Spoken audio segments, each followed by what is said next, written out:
tapat, matatag at maaasahan balitang tama at totoo lamang dito sa Pilipinas Network. Magandang araw sa ating mga kababayan sa Pilipinas at sa buong mundo. Huwag kalimutang pusuan ang video, sumubaybay at pindutin ang patingaw upang lagi kayong updated sa balita. Simulan na natin. Isang matinding balita ang yumanig sa gitnang silangan matapos mapatay ng mga rebeldeng Houthi ang 16 na sundalo ng pamahalaan ng Yemen sa lalawigan ng Hodeida. Ito na ang itinuturing na pinakamarahas na sagupaan sa pagitan ng dalawang panig sa loob ng nakalipas na ilang taon. Ang madugong insidente ay naganap sa gitna ng tumitinding tensyon sa kanlurang baybayin ng bansa na muling nagpaliyab sa matagal ng digmaang sibil. Ayon kay Walid Al-Qudaimi, isang ministro ng Estado at miyembro ng gabinete ng opisyal na pamahalaan ng Yemen, ang mga nasawing sundalo ay nagmula sa rehiyon ng Tihama. Sila ay napatay habang buong tapang na nakikipaglaban sa madiskarteng bulubundukin ng Jabal Dabas. Sinabi ng ministro na ang mga sundalo ay nagbuwis ng kanilang buhay habang ipinagtatanggol ang kanilang lupain at ang dignidad ng kanilang bansa laban sa mga rebelde. Kinumpirma naman ng mga medikal na pasilidad sa kahabaan ng baybayin ng Red Sea ang pagtanggap ng mga labi ng 16 na nasawing sundalo. Bukod sa mga namatay, mayroon ding hindi bababa sa 22 iba pang kasapi ng pro-government forces ang sugatan at kasalukuyang ginagamot. Ang biglaang pagdagsa ng mga biktima ay nagdulot ng matinding pressure sa mga lokal na ospital na kulang na sa mga medikal na kagamitan. Sa kabilang banda, hindi rin naging madali ang labanan para sa panig ng mga rebeldeng Houthi. Ayon sa pahayag ng mga opisyal ng pamahalaan ng Yemen, mahigit sa 50 mandirigmang Houthi ang napatay sa serye ng mga sagupaan sa Hodeida. Bagaman hindi pa ito opisyal na kinukumpirma ng pamunuan ng mga rebelde, ipinapakita nito ang tindi at bagsik ng naging engkwentro na yumanig sa buong rehiyon ng kanlurang baybayin. Nagsimula ang trahedya noong gabi ng Biyernes nang maglunsad ng isang sorpresang pag-atake ang mga rebeldeng Houthi sa mga posisyon ng militar. Ayon sa isang hindi pinangalanang opisyal, pansamantalang naagaw ng mga rebelde ang kontrol sa mga base ng pamahalaan sa Jabal Dabas. Dahil sa dilim at biglang pag-atake, napilitang umatras ang ilang tropa ng pamahalaan ng bansa upang muling mag-organisa at maghanda para sa isang ganteng salakay. Hindi nag-atubili ang mga puwersa ng pamahalaan na bawiin ang kanilang mga posisyon.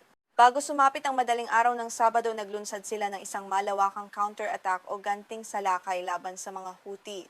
Matapos ang ilang oras ng walang humpay na palitan ng putok, matagumpay na nabawi ng mga sundalo ang lahat ng kanilang mga nawalang base na nag-iwan ng maraming nasawi at sugatan sa magkabilang panig ng labanan.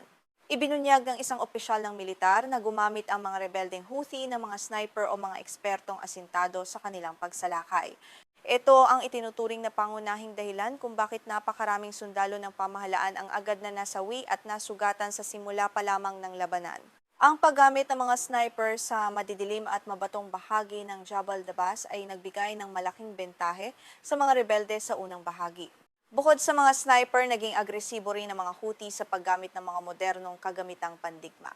Nagpakawala sila ng mga drone na may dalang bomba at mga mortar patungo sa mga posisyon ng pamahalaan. Ang ganitong uri ng koordinadong pag-atake gamit ang teknolohiya at mabigat na artilerya ay nagpapakita na pinaghandaan ng husto ng mga rebelde ang operasyong ito upang maparalisa ang depensa ng militar sa rehiyon. Ayon sa isang opisyal na tumangging magpabanggit ng pangalan dahil sa kawalan ng awtoridad na magsalita sa media, ito na ang itinuturing na pinakamadugong pag-atake ng mga Houthi sa loob ng maraming taon. Sinabi niya na ang tindi ng pinsala at ang bilis ng pangyayari ay nagpapatunay na muling nagbabalik ang marahas na digmaan na akala ng marami ay unti-unti nang humuhupa dahil sa mga nakalipas na kasunduan sa kapayapaan. Isa pang opisyal ng militar ang nagulat sa media na matagumpay nilang naitaboy ang mga rebelde matapos ang ilang oras na matinding engkwentro. Sinabi niya na bagaman dumanas sila ng mabigat na pagkalugi sa buhay ng kanilang mga kasamahan, nananatiling matatag ang their moral.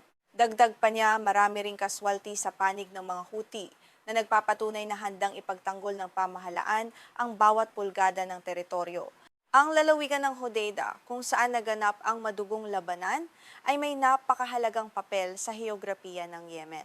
Matatagpuan sa tabi ng Red Sea, ito ang pangunahing pasukan ng mga pagkain, gamot at iba pang tulong pangkatawan para sa milyon-milyong mamamayan ng Yemen. Ang anumang kaguluhan sa lugar na ito ay direktang nagbabanta sa supply ng pagkain at buhay ng mga sibilyan na matagal nang nagdurusa sa kahirapan.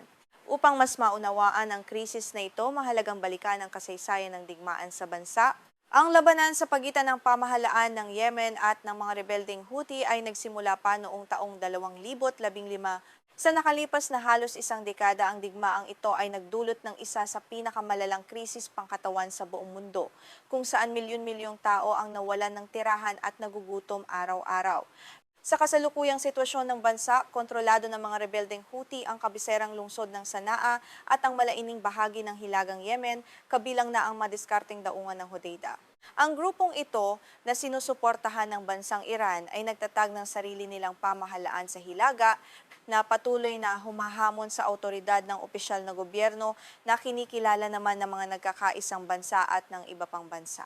Samantala, ang opisyal at kinikilalang pamahalaan ng Yemen ay kasalukuyang nakabase sa timog na lungsod ng Aden matapos silang mapilitang lisanin ang Sanaa.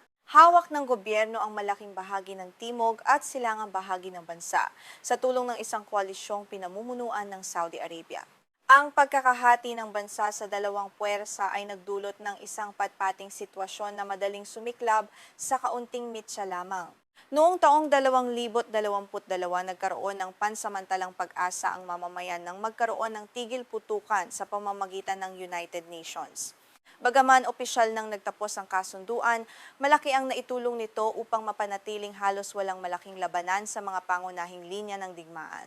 Ngunit ang pinakahuling sagupaan sa Jabal Dabas ay nagpapakita na ang kapayapaan sa Yemen ay nananatiling marupok. Sa kabila ng mga nakalipas na buwan ng relatibong katahimikan, ang paminsan-minsang karahasan ay patuloy pa ring sumisiklab sa iba't ibang bahagi ng bansa. Ang kawalan ng isang pinal at permanenteng kasunduang pangkapayapaan ay nagiiwan sa Yemen sa isang estado ng hindi tiyak na bukas. Ang bawat panig ay patuloy na nag-iipon ng lakas at armas na nagiging dahilan kung bakit madaling mag-apoy ang anumang maliit na insidente. Ayon sa mga analista, ang pinakahuling serye ng labanan ay naganap matapos magbanta ang mga rebeldeng Houthi laban sa mga paliparan at iba pang mahahalagang pasilidad sa Saudi Arabia. Ang Saudi Arabia ang pangunahing taga-suporta ng pamahalaan ng Yemen at ang banta ng mga rebelde ay nagpapakita ng lumalawak na saklaw ng tensyon na maaaring magbunsod ng mas malaking rehiyonal na gulo sa buong rehiyon ng Gitnang Silangan. Ang muling pag-init ng labanan sa Hodeida ay nagdudulot din ng matinding pangamba sa seguridad ng pandaigdigang kalakalan.